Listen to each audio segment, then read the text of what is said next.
Hey folks, hey everybody, how you doing? It's a big day in the country, right? All these elections, we're getting the results and we're finding out that nothing's gonna fucking change. Very exciting, very exciting. Um, I'm gonna get into in a minute here. I'm gonna get into 52 nations, I believe, defending Nazism at the UN, which is fucking groundbreaking. I'm gonna get into the details of that.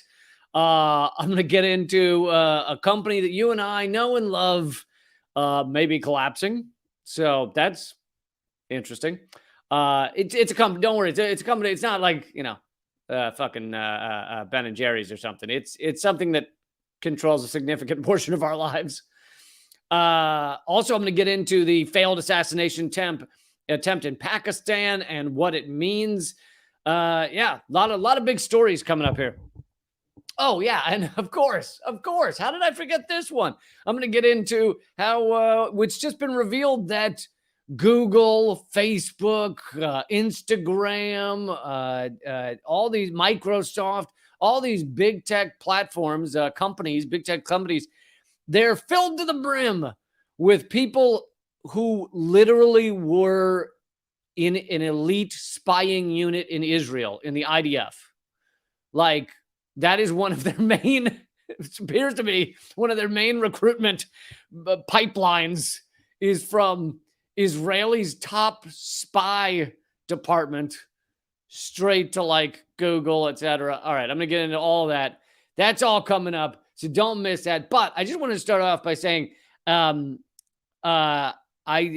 know that all the mainstream media is frothing at the mouth about what happened in the election. Perhaps even a lot of the independent analysts are taking a lot of time to go, oh, let's see who won here and who won there. The vast majority of it, maybe some governors might matter, but the vast majority of it doesn't fucking matter. Okay. And I'm not going to spend a lot of time going through this because I've gone through it so many times. But, a large Princeton study showed that nothing goes through Congress that isn't approved by corporate America. So it doesn't matter if you get Republicans or Democrats in there.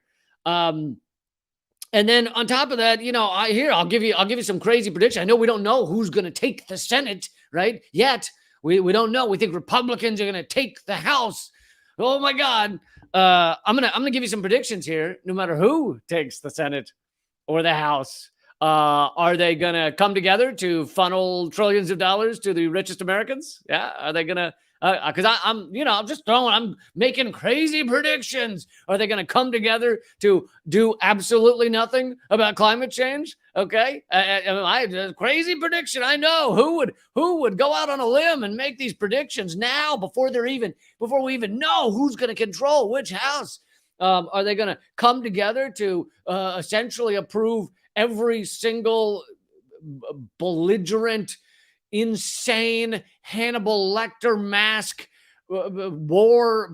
endless war idea that gets shat out of the Pentagon? And really, it's coming out of their face holes. So it's a pile of shit coming out of their face holes at the Pentagon. Yeah, so are the two sides that are completely different, right? Republicans, Democrats, well, they don't agree on anything, completely different. Are they going to come together to absolutely agree on every foreign policy, insane, empirical, colonial, white supremacist bullshit foreign policy? Are they going to come together for that? Yeah? Oh, I'm just throwing crazy predictions out there. And this is why, at the end of the day, it doesn't fucking matter. And I love, perhaps out of all of this, what I love most is that we pretend we have two parties. A lot of people do. I know I try and hardly ever mention them without saying that they are, two sides of the corporate party. They are both the corporate state. They both support unfettered capitalism, which is a death spiral, which is killing our planet. They both support endless war. And so, but if you turn on any of these mainstream media and many independent media as well, they will act like these are two completely separate parties. that the Democrats and the Republicans. No, they're just the Dempublicans. The Rubbercrats. The Republicrats. It doesn't. You get it. You get it. You wouldn't be here if you didn't get it. You get it. So I'm going to stop yelling about that. But all right. So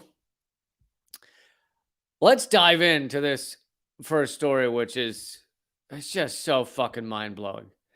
So I'm gonna give you the background first that the article that I'm gonna be quoting from gives you a little later in the article, but I'm gonna give you that first. The past few years, Russia has put forward a bill in the UN General Assembly, to be voted upon. The bill or the what they put forward says that Nazism will not be glamorized, supported, whatever the other words they use are. It's it's an anti-Nazi resolution. Yeah, glorification. Yeah, basically Nazism won't be glorified or supported. Now, why did they start doing that a few years ago? Right, the invasion or military option. Military campaign in Ukraine didn't start until end of February. So why Russia been doing this for several years? Because to many of them, the war actually started in 2014 when neo-Nazi brigades in Ukraine started killing Russian speakers, culturally Russian people in the Donbass region. 15,000 were killed after that 2014, between 2014 and now. And before February. So Russia was putting this forward because it was like, there are Nazis. They still exist. And they are prevalent in some of the Ukrainian military and various places in Ukraine. So we're going to put forward this resolution in UN that says they won't be glorified. Now, last year, there were, I believe, 2 countries that voted against it.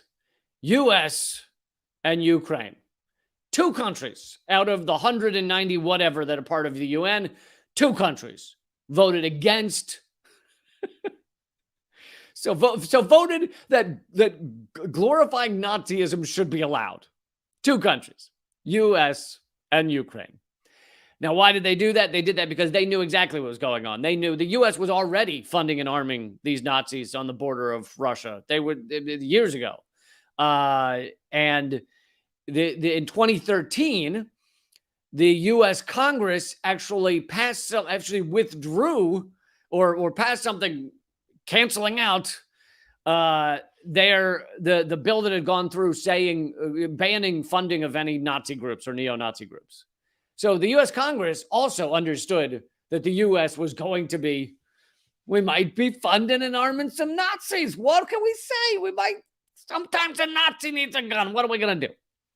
So, and I realized that by saying the word Nazi this many times in the video, or really just once in a video, they're not going to show it to anyone. So for those of you watching, consider yourself lucky. Because one of the lovely things of the censorship on YouTube and all these platforms is that because they've censored pro-Nazi videos, they've censored anything with Nazi in it. So therefore, you also can't talk poorly about Nazis. I'm not, or without being suppressed. You can have your video up there, but they're going to suppress it. So, they're going to suppress this one as well, because we need to allow we need to not allow any negative talk about Nazis. So each year, past few years, this resolution goes in front of the UN, and only the US and Ukraine vote against it. So here is just this week. Over 50 countries vote against Russia's anti-Nazism resolution at the United Nations. And this is a photo of the Azov Battalion. I mean, even if you knew none of this and you looked at this symbol, wouldn't you think, might be Nazi? It feels a little Nazi-ish. Even if you knew nothing, even if you didn't know what country those troops were in, wouldn't you look at those flags and go, I don't have a good feeling. I'll tell you this, I don't have a good feeling. If they're not Nazi-ish, then someone needs to talk to them about how they look a little Nazi-ish. All right, so the UN resolution opposing the celebration of Nazism and related ideologies has met with significant resistance from the U.S. and its allies, with 52 countries voting against it on Friday. The draft resolution combating glorification of Nazism, neo-Nazism, and other practices that are, bedfellows with Nazism, contribute to fueling contemporary forms of racism, racial discrimination, xenophobia, and related intolerance, introduced by Russia's representative to the UN, was adopted with 105 votes in support. So 105 countries said, yeah, I'm down with that. Let's not glorify Nazism. Sounds good. Introducing the resolution, the Russian delegate referenced an increase in xenophobia, anti-migrant sentiment, Islamophobia, and anti-Semitism, among other forms of discrimination. In case you need me to remind anyone, and again, well, actually, I'll do two things that, in case you need me to remind you. One is, I said from day one, I'm opposed to the Russian invasion. I'm also opposed to everything the U.S. did, like create a proxy war in Ukraine. So I'm opposed to all of that. I'm opposed to war. I'm opposed to preemptive war. Like, I'm opposed to it all. Whereas many people act like they're anti-war and they're supporting a proxy war in Ukraine. They're supporting the U.S. fighting Russia to the last Ukrainian. So I will say that. I will also say that Russia, I feel like they're a little sore when it comes to Nazism because they lost something like something in the range of 27 million people in World War II to Nazis. So that always sticks in one's craw, I have found. That people, when they lose 27 million people, folks are often even just over 20 million. You lose over 20 million of your citizens, and you often have your panties in a twist about whoever the folks were that took your 20-some million people. The U.S., by comparison, and this is not to say the U.S. didn't get hurt in World War II, but the U.S., by comparison, lost under 500,000, more like 300,000 or something. So Russia maybe even feels stronger about Nazis than the U.S. does. And here the U.S. seems to be shouting that loud and clear.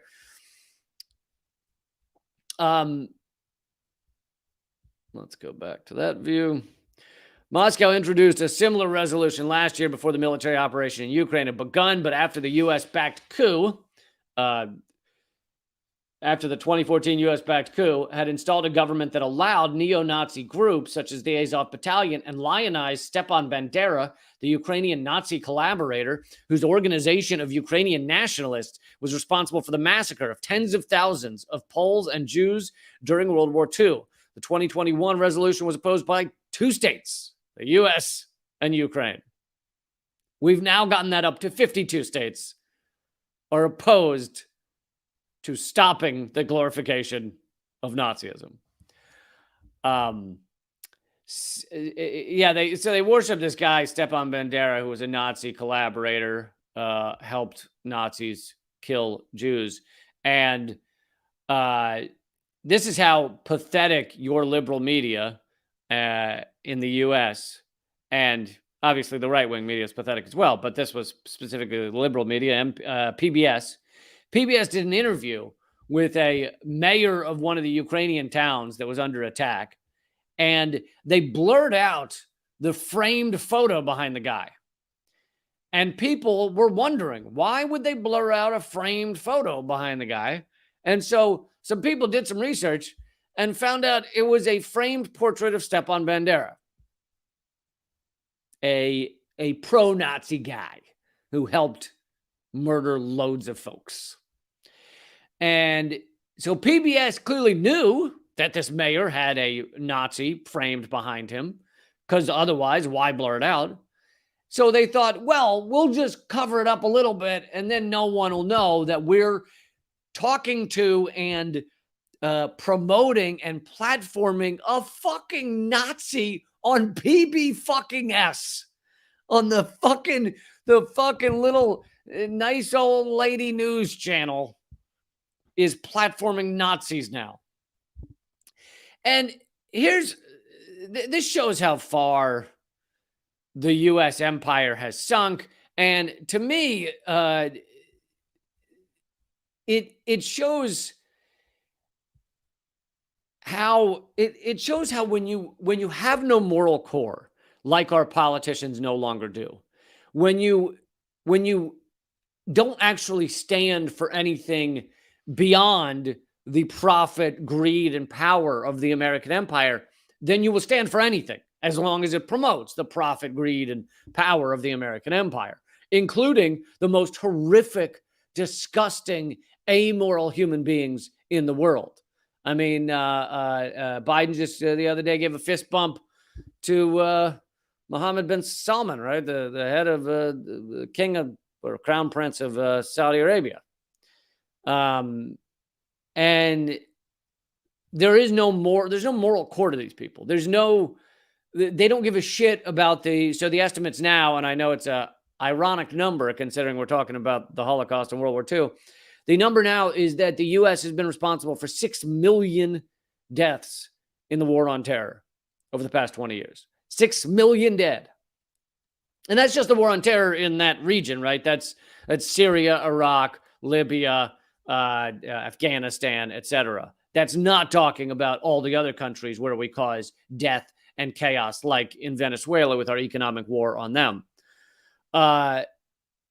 So we killed 6 million people over 20 years. And these people have no concern for that, right? There's no Biden has been part of all of it. Biden has been in the mix, man. He's been an MVP on this shit for years. There's no concern. It's not like, I don't think that dude loses sleep at night. Like, none of them do. Because there is no fucking moral core there. They stand for nothing other than their greed and power. And that's how you end up in a situation where you're in front of the UN saying, no, I will not be opposed to glorifying Nazism.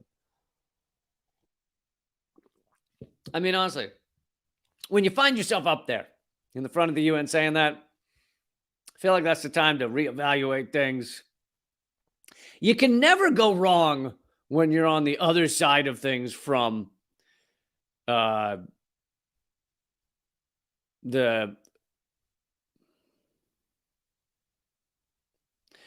you're on the other side of things from the Nazis.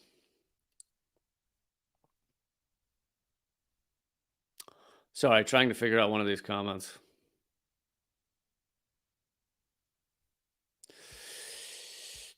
Don't understand it at all. Okay, so I'm going to move on to the next story. And again, I wonder, it doesn't say in the article, I wonder whether Israel was one of the 52 that voted to that they, I bet you Israel abstained, which is still, it's still kind of fucking it's still kind of fucked up. Like, abstaining is essentially being like, yeah, I guess, go ahead. But anyway, you know, the fact that it's 52, Israel probably was one of them. But moving on to the next story, which relates to Israel. So this is some great reporting from Alan McLeod. Oh, by the way, folks, in 15 minutes or so, this live stream will only continue at rumble.com/Lee Camp. It's free to go over there and not even join, just watch and be a part of it. And I am putting the link to that in the comment thread. But so the other platforms will shut off in about 15 minutes, and it'll just continue at rumble.com/Lee Camp. So I hope you'll join me over there rather than missing out on half of this live stream. But okay, so Alan McLeod, great journalist. He worked for Mint Press. Mint Press, I also work with on my show, The Most Censored News. So he's a colleague, I guess you could call him. But I was a fan even before I worked at Mint Press. So everybody should definitely follow Alan McLeod. And this is yet again some epic investigative journalism by him. Revealed, the former Israeli spies working in top jobs at Google, Facebook, and Microsoft. A Mint Press study has found that hundreds of former agents of the notorious Israeli spying organization, Unit 8200, have attained positions of influence in many of the world's biggest tech companies, including Google, Facebook, Microsoft, and Amazon. Israeli Defense Forces, the IDF, and of course, that's a euphemism, defense, right? Like our Department of Defense. It's funny how they're shooting children and journalists and elderly and medics, and they're defending themselves. We're just defending ourselves against that nurse, that medic that was walking towards that injured person. We're just defending ourselves against that journalist who had the nerve to hold up her pen and start to write something down. Yeah, Defense Force, my ass. The IDF Unit 8200 is what it's called, is infamous for surveilling the indigenous Palestinian population, amassing compromat on individuals for the purposes of blackmail and extortion, spying on the world's rich and famous. Unit 8200 hit the headlines last year after the Pegasus scandal broke. Likely aided in killing, and it likely also aided in killing a Saudi journalist, Jamal Khashoggi. You'll recall that Jamal Khashoggi was the Washington Post journalist, but he was Saudi, who he went into the embassy in Turkey and was chopped up into pieces and put in a barbecue pit, which was ordered by that crown prince of Saudi Arabia that Biden considers a good buddy. Now, of course, why is the real reason that Biden considers a good buddy is because without Saudi Arabia backing us, we wouldn't be able to have the petrodollar. OPEC has to buy and sell oil in dollars, which gives the dollar the value, that makes it really powerful. So if they stop that, if Saudi Arabia were to stop that, then we'd be royally fucked and our dollar would lose, 70% of its value overnight or something like that. And then the U.S. empire would collapse. I mean, it is collapsing now, but it's collapsing slow. So it would collapse fast if that happened. So therefore, we kind of have to bow down to Saudi Arabia. That's that. I gave you the speed round right there. So there are currently at least 99, and this number is amazing. Just listen to this: 99 former top-level IDF spies from their most elite unit, Unit 8200. So this would be like, the most elite unit of the CIA. There are 99 former Unit 8200 veterans currently working for Google. However, it gets better. The number is a vast, I'm gonna change Alan's wording here. It is a vast underestimate of the scale of the collaboration between Google and Unit 8200, the Israeli spy department. For one, it doesn't count former Google employees, all right? So that's off the list, the number 99. It also doesn't include anyone without a LinkedIn account, or those who decide to keep their account private, or those who have not disclosed their previous affiliation with the high-tech Israeli surveillance unit. And not only that, but that's likely a large number because the unit strictly expressly prohibits anyone from revealing that they have been affiliated with Unit 8200. So these people were in, these good fellas working at Google, they were in the top level spying department of and as he mentioned, they didn't just spy, they worked towards extortion and blackmail and things like that. They were in the top level spy department in Israel, in an apartheid state. And they have been told to, when they work there, that they are expressly forbidden from ever telling anyone or posting that they're in that unit. Even after they get out of it, they're not supposed to post that they were ever in that unit. However, 99 of them still did it. So really that number is not 99, it's hundreds of people likely work at Google and have come directly from Israel's highest level spying unit. And here's a few examples he puts together. Gabriel Goidel, Jonathan Cohen, who has, since his time in Unit 8200, has spent more than 13 years working for Google in various senior positions and is currently head of Insights, Data, and Measurement.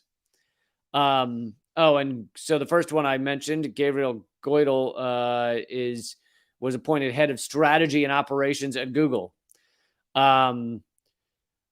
Ori Daniel in Google after being at Unit 8200 in Google, joined Google in 2018, rising to become head of global self-service for Google Waze. Since 2016, Ben Bariach has worked for Google and used to be a cyber intelligence officer who commanded strategic teams of elite officers and professionals in Unit 8200. I mean, and obviously this is just a tiny sampling. These are some of the top level people, but this is fucking horrific.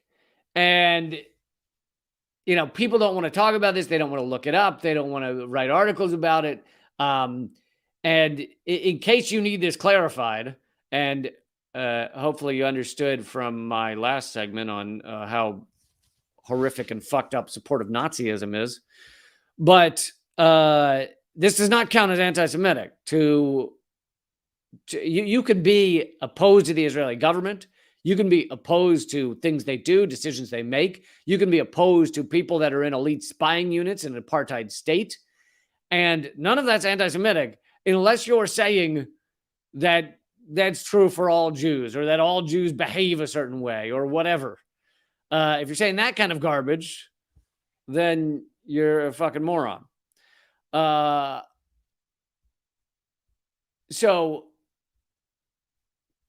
you know, not everyone in Israel is Jewish, although most are. But most are secular, by the way. I've been to Israel. Most are secular, and meaning they don't really practice. But and I'm Jewish by birth, atheist by choice. But that's not my problem with them joining Google. My problem is I'd be saying the same thing if this was an article about people working for Saudi Arabia's elite spying unit and then joining Google. All of that shit is horrific because they work for a terrible, belligerent, bloodthirsty army.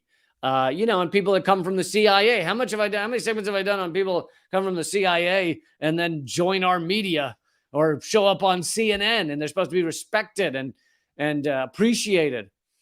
Fuck that. I think these people should be never get a job again. I mean, maybe flipping waffles. I'll let you flip a waffle if you worked in the CIA and had some top level horrific assignment.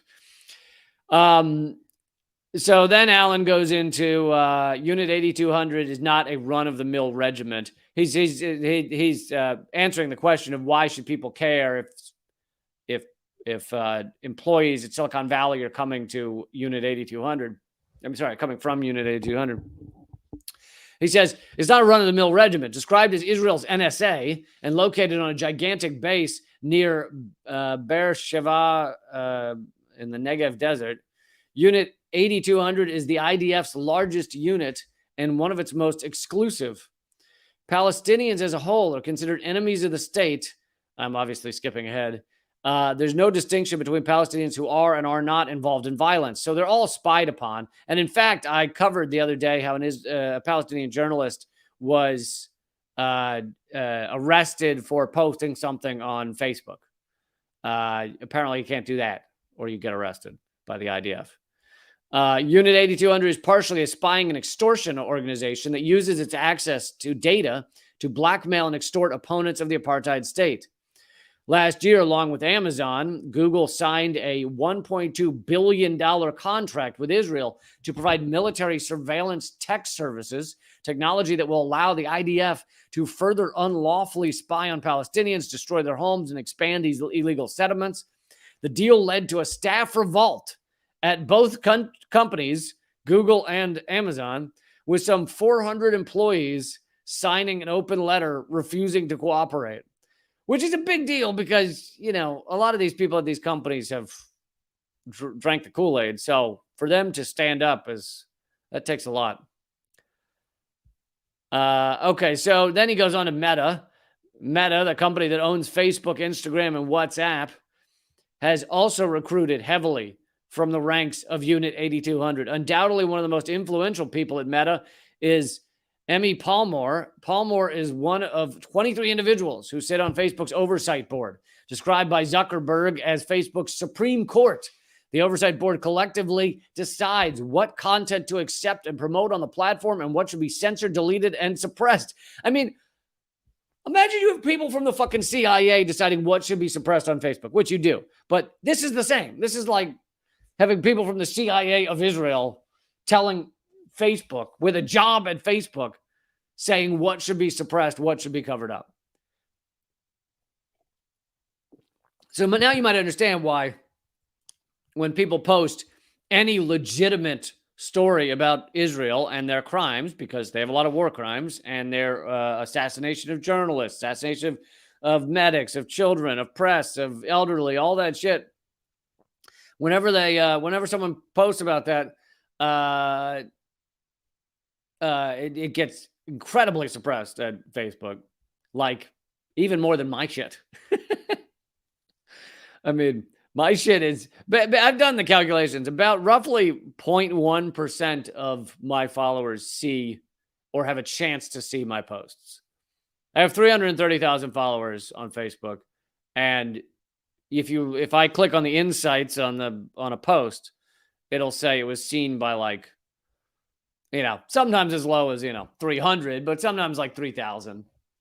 So 330,000 followers, 3,000 people saw it. And it's like, what the fuck? But anyway, you can be even more suppressed if you just report regularly on what's going on in Israel. All right. So Amy Palmore. And then he goes into Eyal Klein, the head of data science for Facebook Messenger since 2020. Today, he's tasked with handling privacy issues for billions of users of Meta's platforms. I love the idea of someone coming straight from the IDF and being like, I'll be in charge of their privacy. I just came from a place where we were invading everyone's privacy. Yeah. We actually Israel sells their spyware to other countries to be used.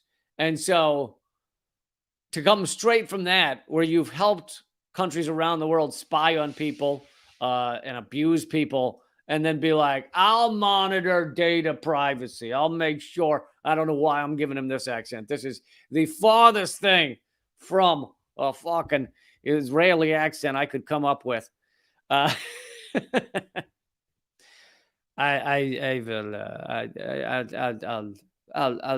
monitor the privacy. 2 years after leaving Unit 8200, Zeitlin was employed by Microsoft and rose to become the corporation's senior development lead, becoming, in his own word, the go-to person in file processing and cloud protection for the company. For the last 6 years, however, he's worked for Meta, where he leads the company in preventing data misuse by third parties. I mean, the IDF is like, the IDF in Israel are like some of the best third-party data misusers on the planet, and now these folks are in charge of stopping it. Yeah, right. Anyway, great article. Obviously, loads of detail there that I'm not getting into. So if you want to read it, check out Alan McLeod on Mint Press. Also, Mint Press should just be one of your tabs for media that you go to on a regular basis. Like I'd say every 4 minutes you should check Mint Press. If you don't have time for that, every 4 minutes check my stuff. Every 5 minutes check Mint Press. All right, this one is yeah,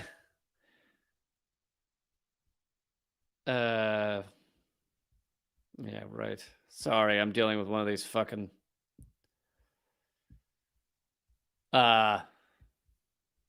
things that ask you to approve on the site that they can steal all your data. When you go to a site and they're like, hi, your privacy is important to us. Can we steal all your data? And you have to decide whether to click, I want to look at what data you're taking, or you click agree and continue. And, you know, half the time you click agree and continue because you're like, I don't have time for that shit. And you click to agree and continue. So you're like, steal all my shit. And then the other half the time you're like, okay, fine. Let me see what you're stealing. And then they give you a long list. And some of them you can turn off. Some of them you can't. And you're like, and you're like, no, no, no, no, no. And then you get about halfway done. You're like, whatever, agree and continue. And you're like, yeah, steal it all. I don't give a shit. And then before you know it, there's an ad with a dick pic of yours right there on the sidebar. And you're like, they took the dick pic. God damn it. But this next story relates to the last story in that I'm excited to say, oh yeah, someone mentioned Chris Hedges. I just did an hour interview with him. Let's see if I can go find it real quick without wasting too much time here. I guess the answer is no. I cannot find it real quick. Sorry, that's me again. All right, here it is. So I'm going to give you this link. This is to me with Chris Hedges. I did an hour interview with him. I'll be doing that on a regular basis. If you like my stuff and you like Chris Hedges and you want to see that interview, I hope you'll watch it. I hope you'll comment. I hope you'll give it a thumbs up and follow all the stuff I do for Mint Press. But I'm putting the link in the comment thread. And if you don't see that link, like you're on one of the other platforms, then just go, when you go to YouTube, do a search for Mint Press and you'll find it there. MINTPRESS. All right.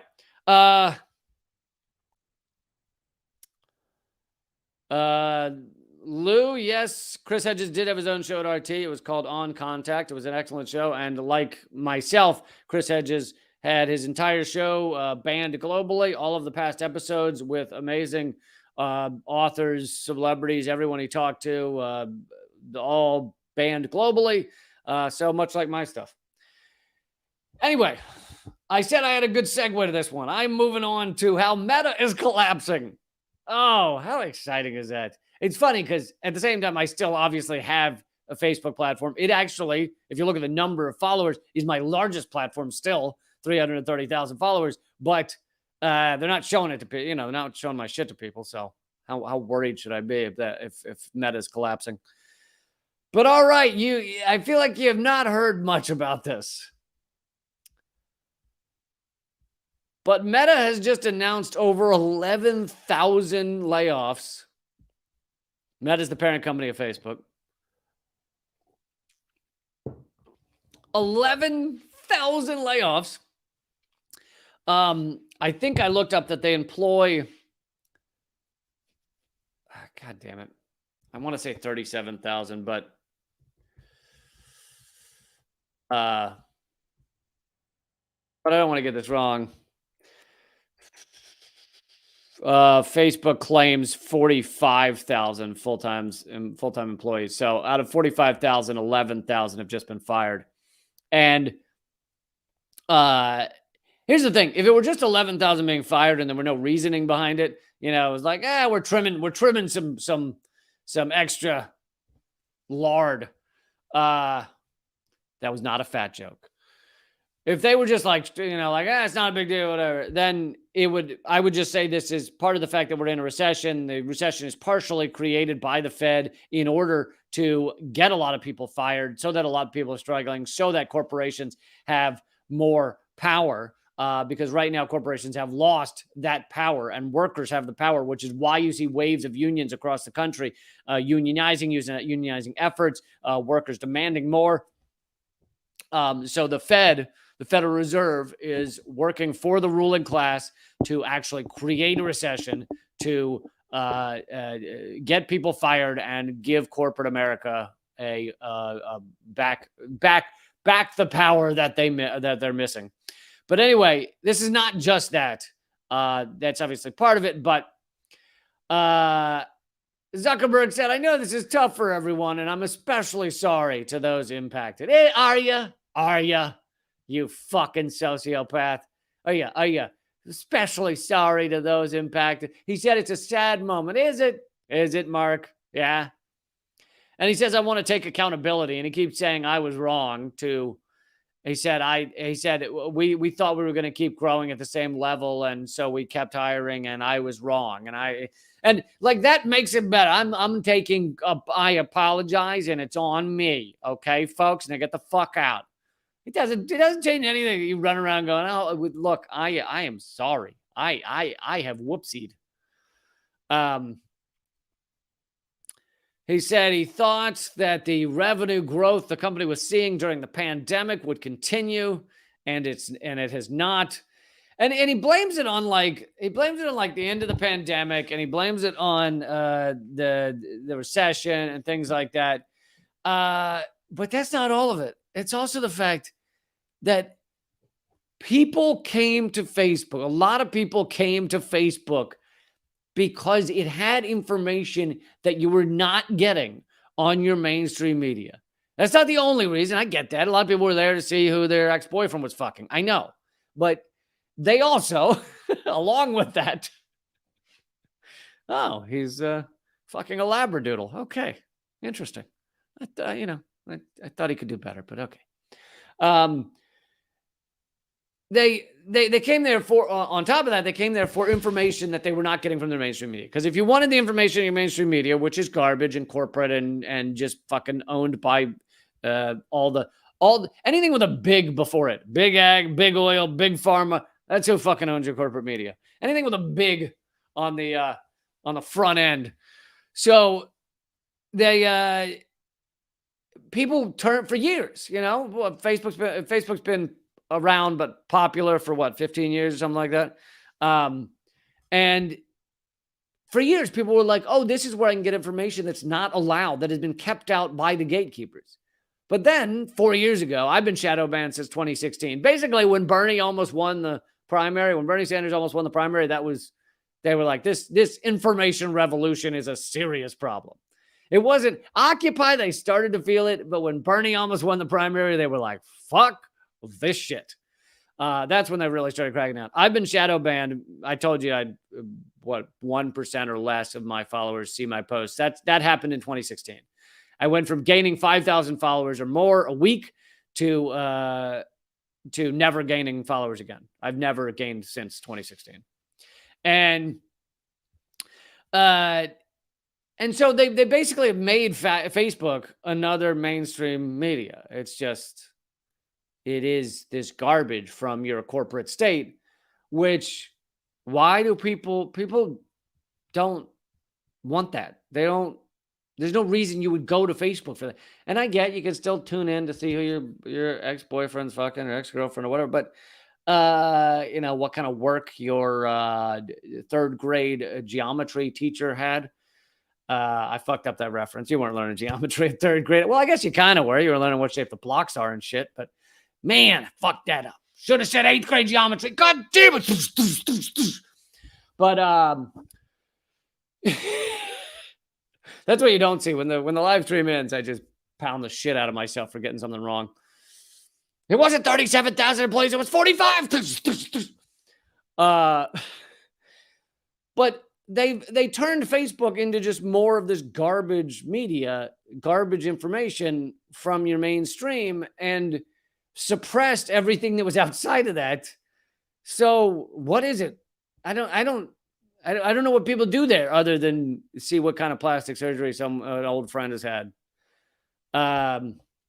Anyway, I don't really need to read the rest of this article because it's just about Zuckerberg being like, we tried really hard and we really care about you. Now, don't let the screen door hit you in the ass. It is proof of how much we care about you that I want you not to let that screen door hit you in the ass on the way out, okay? That is how much I care. If I didn't care about you, I'd say let that screen door hit you in the ass. But no, I love you, each and every one of you. So watch your ass on the way out, okay? You have 30 seconds, 29, and make sure you get all your belongings or we will throw them at you. We'll fire them at you at a T-shirt cannon.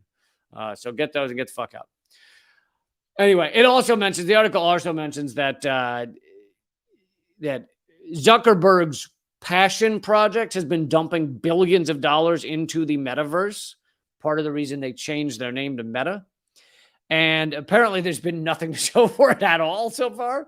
Now, who knows? Maybe one day we'll all be in the metaverse. We'll all be floating heads going, hey, this is what I look like now. And we'll all interact that way. And we'll just walk around with the goggles on and bump into poles in real life. You know, those IRL poles that you're always hitting. I don't mean of a building. I mean Polish people. We'll just be running into IRL Polish people just every day. Oh, sorry. And you have your goggles on and you just look, it'll be painful. They have to pad the goggles so that you can take the hit, like in the NFL, the way they padded the helmets more. You know, too much CTE coming from the IRL Polish people we're all running into. So he's dumped billions of dollars into this thing and there's nothing to show for it. Like, there's not a single moment of metaverse that anyone is participating in. Not even like on the horizon. Like I haven't heard anyone go, yeah, in 6 months, it's going to be awesome. No, it's not. No, it's not. All right.